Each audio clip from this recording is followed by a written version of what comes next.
اللہ اللہ اللہ اللہ اللہ یا ربی یا اللہ اللہ یا ربی یا اللہ لا الہ الا اللہ لا الہ الا اللہ لا الہ الا اللہ محمد رسول اللہ محمد رسول اللہ.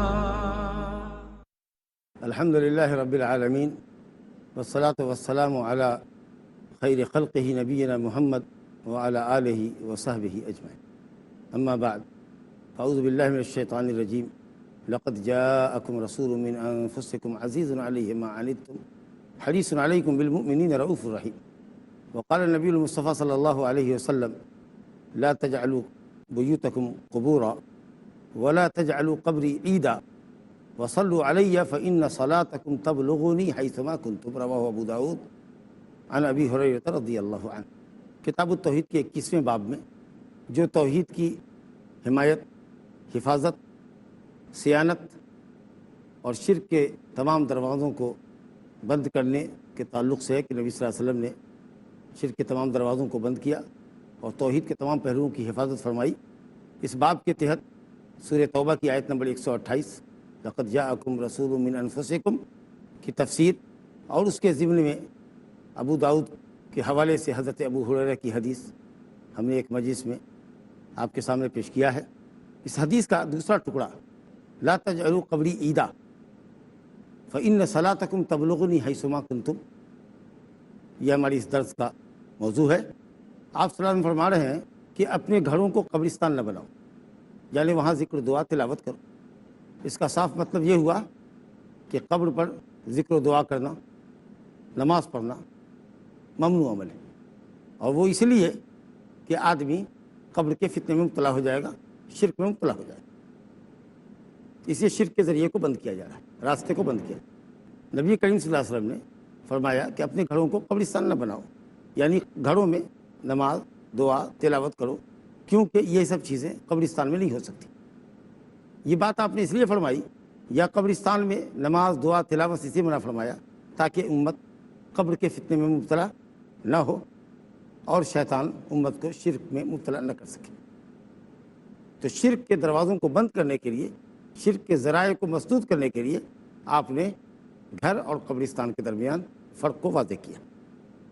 اپنی ذات گرامی کے تعلق سے، اپنی قبر شریف کے تعلق سے جو روئے زمین پر سب سے برگزیدہ، سب سے اشرف باعزت قبر ہے، اس کے تعلق سے بھی آپ نے ہماری ہدایت فرمائی تاکہ ہم آپ کی قبر شریف کے تعلق سے بھی کسی فتنے میں نہ پڑیں اور اپنے عقیدے کو خراب نہ کریں. یہ حدیث اس لیے لائی گئی ہے کہ نبی صلی اللہ علیہ وسلم نے خاص طور سے اپنی ذات کے تعلق سے، اپنی قبر شریف کے تعلق سے بھی جو ہدایت فرمائی ہے اس میں توحید کے پہلوؤں کی کتنی زبردست حفاظت ہے اور کس طریقے سے آپ نے اپنی امت کو شرک سے دور رکھنے کی کوشش کی ہے. اس کو آپ کے اس قول میں ملاحظہ کیجئے کہ آپ نے فرمایا وَلَا تَجْعَلُوا قَبْرِي عِیدًا، میری قبر کو عید مت بناؤ.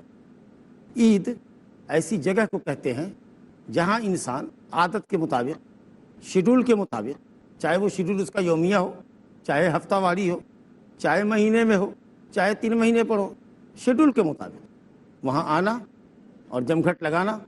اور ظاہر ہے کہ شیڈول کے مطابق جب آئیں گے تو ہر آدمی کا اپنا اپنا شیڈول ہوگا، اس کے حساب سے وہاں اجتماع ہو جائے گا، اجتماع عام ہو جائے گا. تو اجتماع عام ہوتا ہے کب؟ جب آدمی شیڈول کے مطابق پہنچتا ہے. تو عادت مت بناؤ میری قبر پر بار بار پلٹنے کی، کیونکہ بار بار پلٹو گے پھر سمجھو گے کہ دنیا کی سب سے شریف قبر کے پاس ہے، یہاں دعا کرو گے، سلام اور صلات کے لیے آؤ گے، دعا کرو گے، رفتہ رفتہ رفتہ رفتہ اب قبلہ رخ کے بجائے اب قبر شریف کی طرف رخ کرو گے، اور پھر شیطان کو موقع ملے گا کہ آہستہ آہستہ آہستہ آہستہ تم کو صحیح ٹریک سے ہٹا دیں. اللہ. تو عید کا اطلاق اس جگہ پر ہوتا ہے جہاں آدمی شیڈول کے مطابق، علی وجہ المعتاد، عادت کے مطابق پلٹے اور اجتماع عام ہو جائے. اور اسی طریقے سے عید زمانی بھی ہوتی ہے، وہ وقت جو انسان کی زندگی میں شیڈول کے مطابق آتا ہے. جیسے ہفتے میں جمعہ اس کا شیڈول ہے، دن کے بعد دن گزریں گے یہاں تک کہ جمعہ آئے گا، پھر جمعہ کے بعد سنیچر اتوار گزرے گا، پھر جمعہ آئے گا، ایک شیڈول ہے۔ سال کی عید ہے، عید الفطر، عید الاضحیٰ، تو عید کا اطلاق زمانے پر بھی ہوتا ہے جو انسان کی زندگی میں بار بار پڑے۔ آپ فرما رہے ہیں کہ میری قبر کو پلٹنے کی جگہ مت بناؤ، بار بار مت پلٹو، شیڈول کے مطابق مت پلٹو۔ آپ یہ نہیں فرما رہے کہ کبھی میری قبر پہ نہ آؤ، جب میری مسجد کی زیارت کو آؤ تو بھی میری قبر پہ نہ آؤ، آپ یہ نہیں فرما رہے۔ یہ کہ عادت مت بناؤ، کچھ لوگوں کی عادت ہے ہر نماز کے وقت گئے، ہر نماز کے بعد قبر پر گئے، سلام پڑھا، عادت بنائے ہوئے ہیں کہ ہر مہینے آئیں گے درود سلام پڑھنے کے لیے وہاں۔ یہ چیزیں اگر آپ کی زندگی میں عادت ہے، شیڈول بنا لیا ہے آپ نے، تو یہ چیز غلط ہے۔ آپ نے کہا کہ میری قبر پر بار بار مت پلٹو، لا تجعلوا قبری عیدا۔ کچھ لوگ جن کے دل و دماغ پر شیطان کا ڈیرا ہے، وہ حقائق کو الٹتے ہیں، شرعی دلائل کی باطل تعویل کرتے ہیں۔ نہ اللہ کا خوف ہے، نہ نبی سے شرم ہے۔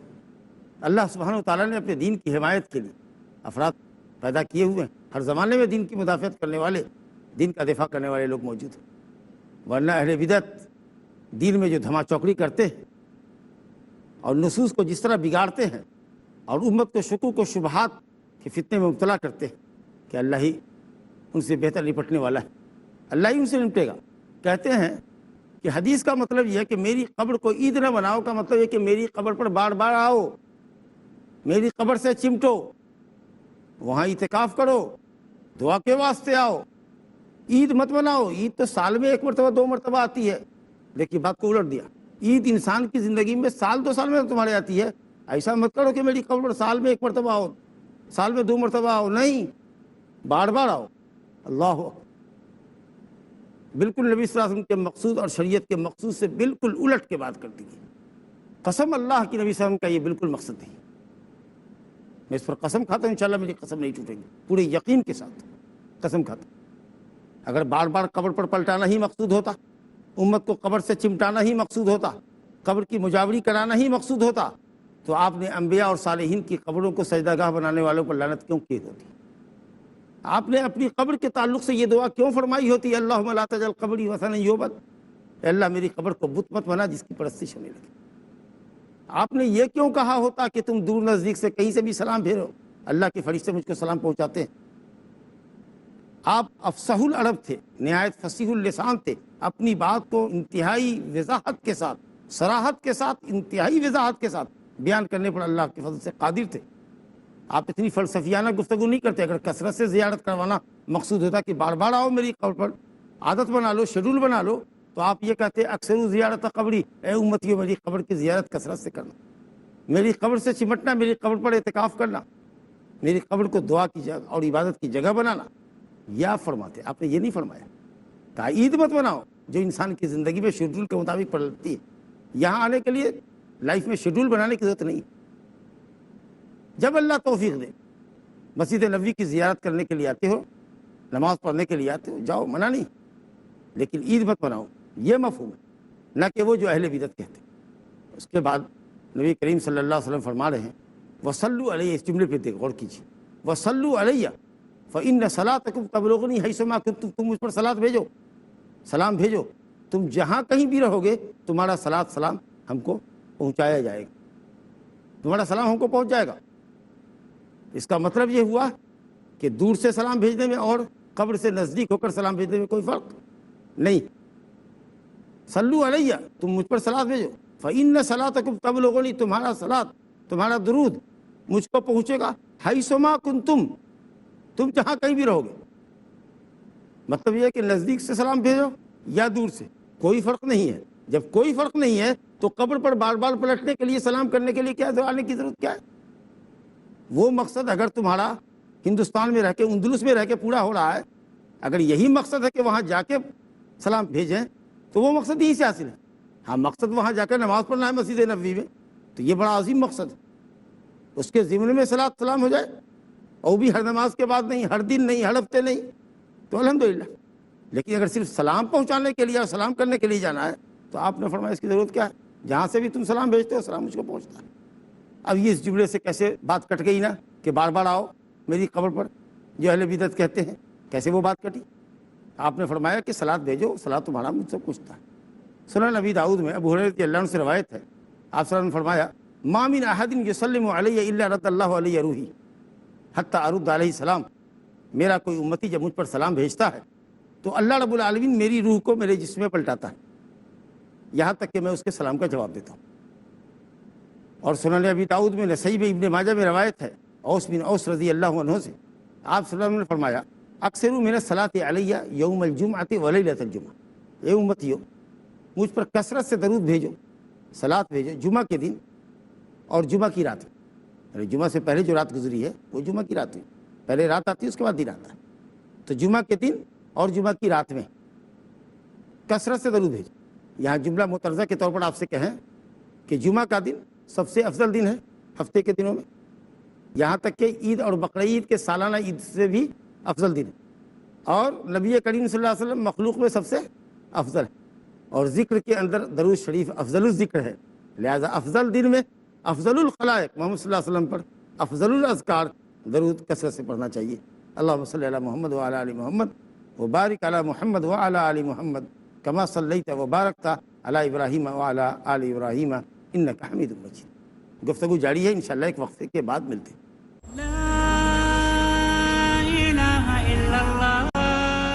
السلام علیکم ورحمۃ اللہ وبرکاتہ۔ وقفے سے قبل سنن کے حوالے سے اوس بن اوس رضی اللہ عنہ کی حدیث آپ کو سنائی جا رہی تھی، جس میں نبی صلی اللہ علیہ وسلم پر درود پیش کرنے کا ذکر ہے۔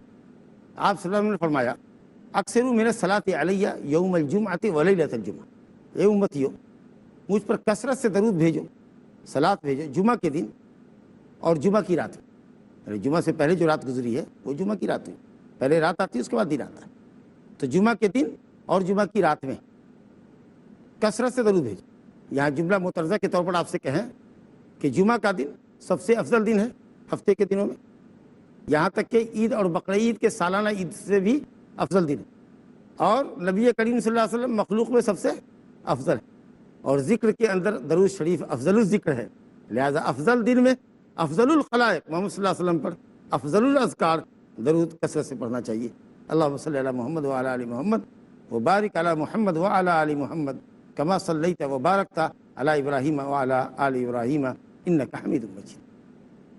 آپ نے فرمایا اس بن اوس کو فإن صلاتکم معروضۃ علیہ، فإن صلاتکم معروضۃ علیہ، تمہارا درود مجھ پر پیش کیا جائے۔ تو انہوں نے کہا کیف تعرض علیک صلاتنا وقد علمت، یا رسول اللہ آپ پر ہمارے درود کیسے پیش کیے جائیں گے جبکہ آپ بوسیدہ ہو چکے ہوں گے، آپ کی ہڈیاں بوسیدہ ہو چکی ہوں گی؟ اللہ نہیں جانتے تھے وہ۔ تو آپ نے فرمایا کہ تمہارے درود ہم پر پہنچائے جائیں گے۔ فإن اللہ سبحانہ وتعالی حرم علی الارض ان تأکل لحوم الانبیاء، اللہ تعالیٰ نے زمین پر حرام کیا ہے کہ وہ انبیاء کے گوشت کو کھائے، لہٰذا انبیاء کے بوسیدہ ہونے کا کوئی سوال ہی نہیں ہے، ان کی لاش تر و تازہ ہے۔ یہ تو حدیثیں بتا رہی ہیں، اور ان کے علاوہ بھی حدیثیں، ان للہ ملائکۃ سیاحین فی الارض، اللہ کے فرشتے، کچھ فرشتے اسی کام پر معمور ہیں کہ زمین میں بھاگے دوڑیں اور امتیوں کا سلام لیں اور مجھ تک پہنچائیں۔ کس طرح پیش کیا جاتا ہے، جس میں روح کیسے لوٹائی جاتی ہے، ہر وقت لوٹائی جاتی ہے کہ کسی شیڈول کے مطابق لوٹائی جاتی ہے، یہ سب عالم برزخ کی باتیں ہیں، ہم ان کی تفصیل میں نہیں جا سکتے اور نہ آپ کو بتا سکتے۔ آپ نے فرمایا کہ فرشتوں کے ذریعے اللہ رب العالمین مجھ تک میری امتیوں کا سلام پہنچاتا ہے، بھیجتا ہے۔ تو کیفیت کی گفتگو ہم نہیں کر سکتے کیونکہ وہ چیز غیبی امور سے، لیکن پیش کیا جاتا ہے، اور جب پیش کرنے کی بات ہوئی تو دور سے اور نزدیک سے کہیں سے بھی سلام کرو، پیش ہی کیا جائے گا۔ لیکن اس مقام پر ایک حدیث کا ذکر ضرور کروں گا، جو حدیث نہیں ہے، حدیث باور کرائی گئی ہے۔ بیہقی نے، امام بیہقی نے اپنی سند سے ابو ہریرہ رضی اللہ عنہ کے حوالے سے حدیث نقل کی ہے، جس کی نسبت نبی صلی اللہ علیہ وسلم کی طرف کی جاتی ہے۔ چونکہ یہ حدیث نہیں ہے صحیح، اس لیے ہم یہ نہیں کہہ سکتے کہ نبی صلی اللہ علیہ وسلم نے فرمایا۔ نبی صلی اللہ علیہ وسلم کی طرف نسبت کی جاتی ہے اس بات کی کہ آپ نے یہ فرمایا من صلی علیہ عند قبری سمعتہ ومن صلی علیہ نائیا بلغتہ، جو کوئی میری قبر پر آ کر کے سلام بھیجتا ہے، صلات بھیجتا ہے، میں اس کو سنتا ہوں، اور جو دور سے سلام بھیجتا ہے، درود بھیجتا ہے، تو وہ درود مجھ کو پہنچایا جاتا ہے۔ کہا دیکھو یہ خصوصیت، کہا بالکل نزدیک اور دور سے سلام اور صلات بھیجنے میں یہ حدیث فرق کی دلیل ہے، لیکن کاش کہ یہ دلیل ہوتی، یہ حدیث ہوتی اس کی سند میں ابو عبد الرحمن محمد بن مروان سدی نام کا ایک شخص ہے۔ اہل علم نے کہا کہ یہ کذاب تھا، گویا یہ گھڑی ہوئی حدیث ہے جس کا سہارا لے کر لوگ قبر پر سلام بھیجنے کے لیے ٹوٹے پڑتے ہیں، اور زائر مدینہ کو، جن کو اصل میں زائر مسجد نبوی ہونا چاہیے لیکن زائر قبر رسول لوگ اس کو اہمیت دیتے ہیں، تو سلام کا تحفہ بھیجتے ہیں۔ اور آدمی ایک طرح سے سمجھیے، یہ ہماری تعبیر ہے، معاف کیجیے گا، کہ سلام کی گٹھڑیاں لے کر جاتے ہیں تمام رشتہ دار دوست احباب، جانا تو آقا کو سلام کہنا، اور اپنے انداز سے جس طرح کی تعبیر کرنا ہوتا ہے کہ ان کا گنہگار امتی ہندوستان سے درود و سلام بھیجتا ہے۔ یہی جعلی روایت لوگوں کے دماغ پر مسلط ہے۔ امت پر کتنا ستم ڈھایا ہے ان کمزور اور جعلی روایتوں نے، یا جعلی روایت گڑھنے والوں نے اسلام کو اور مسلمانوں کو کتنا نقصان پہنچایا ہے ضعاف موضوعات روایتوں کے ذریعے، کہ اس کے نقصان کو حقیقت میں صرف اللہ ہی سمجھتا ہے۔ نتیجہ یہ ہوتا ہے کہ صاحب دعا کیجیے گا، اس کا مطالبہ کم ہے، سلام بھیج دیجیے گا، سلام پڑھ دیجیے گا ہماری طرف سے، اس کا مطالبہ زیادہ ہے۔ تو آپ صلی اللہ علیہ وسلم نے فرمایا کہ صلاۃ و سلام بھیجو، جہاں کہیں سے رہو تمہارا سلام اس کو پہنچایا جاتا ہے۔ اس باب کے اندر ایک اور دوسری روایت دیکھیے جو صاحب کتاب نے ذکر کی ہے۔ ضیاء الدین المقدسی رحمہ اللہ نے اپنی المختارہ میں صحیح حدیثوں کا انہوں نے انتخاب کیا ہے، حدیث کا اچھا مجموعہ ہے، اس میں انہوں نے حدیث ذکر کی ہے علی بن حسین رضی اللہ عنہ سے۔ علی بن حسین زین العابدین کے لقب سے ملقب ہے، بہت مشہور شخصیت ہے، اہل بیت کے تابعین میں سب سے افضل اور سب سے زیادہ علم والے۔ یہ فرماتے ہیں، اور اس سے جو حدیث نقل کی اس سے قبل انہوں نے حدیث یہ کہ انہ رأى رجلا یجیء الی فرجۃ کانت عند قبر النبی صلی اللہ علیہ وسلم فیدخل فیہا فیدعو فنہاہ وقال احدثکم حدیثا سمعتہ من ابی عن جدی عن رسول اللہ صلی اللہ علیہ وسلم قال لا تتخذوا قبری عیدا ولا بیوتکم قبورا فإن تسلیمکم یبلغنی اینما کنتم۔ حضرت علی بن حسین نواسے رسول حضرت حسین رضی اللہ عنہ و ارضاہ کے صاحبزادے ہیں، گویا نبی صلی اللہ علیہ وسلم کے پرناتی، ناتی کا بیٹا پرناتی، وہ روایت کرتے ہیں، بڑا اونچا مقام ہے۔ نبی صاحب سے ان کی رشتہ داری دیکھیے کتنے قریب کے رشتہ دار، اور گھر بھی حجرہ نبوی سے انتہائی قریب ہے، اور جو ان کے دل میں عقیدت محبت رہی ہوگی نبی صلی اللہ علیہ وسلم کی، ظاہر ہے کہ عام لوگوں کے دلوں میں شاید نہ ہو۔ انہوں نے ایک شخص کو دیکھا کہ قبر کے پاس ایک گیپ ہے، اس گیپ میں آتا ہے، ایک کھلی جگہ تھی، علماء نے لکھا کہ دیوار میں کچھ جگہ کھڑکی کے لیے یا چھوٹے دروازے کے لیے دیوار کے اندر بیچ دیوار میں کچھ جگہ کھلی ہوئی تھی، اس میں وہ آ کر کے بیٹھتا تھا یا اس کے ذریعے اترنا چاہتا تھا قبر کے نیچے، اور وہاں آ کر کے وہ بندہ دعا کرتا تھا۔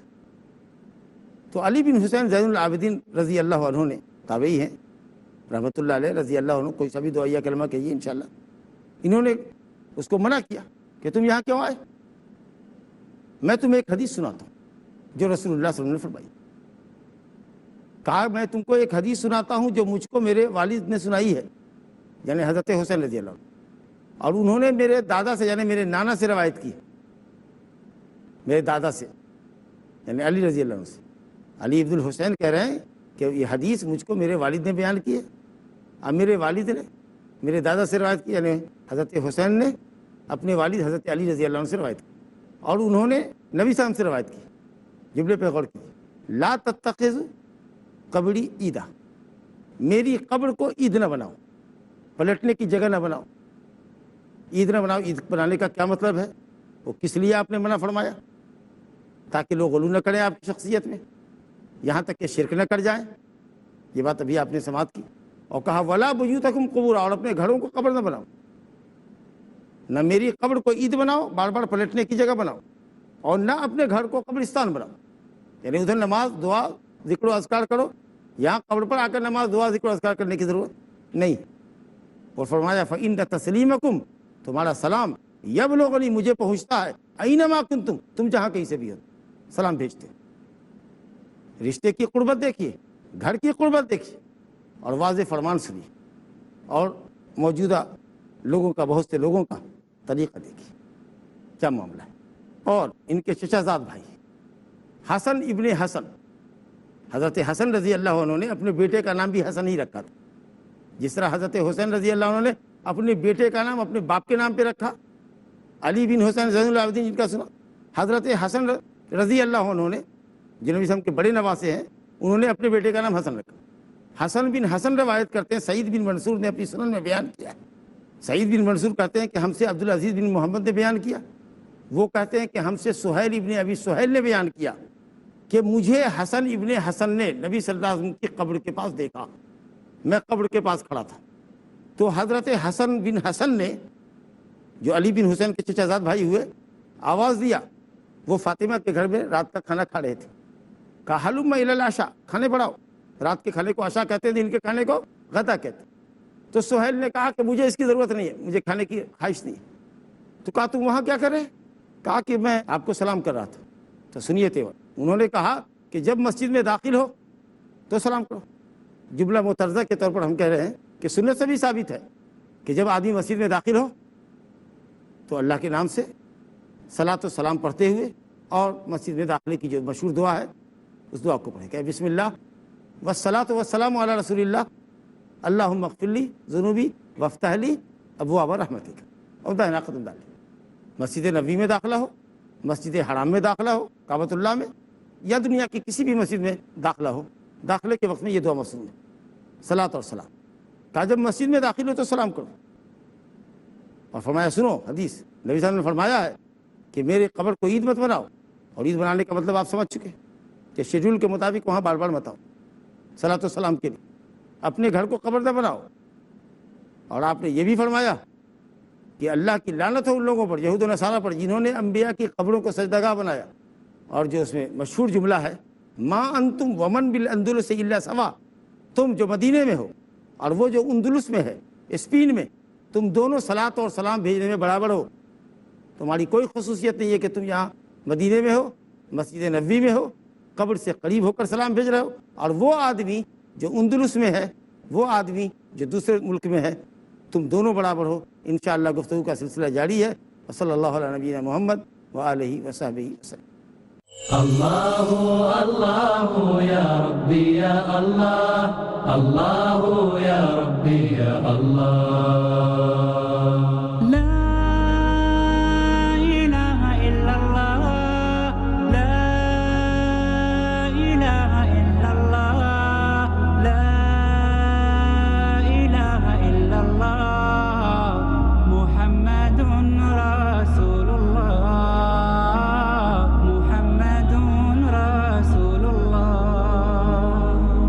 أرجو رضاك يا الله، أنت الرحيم يا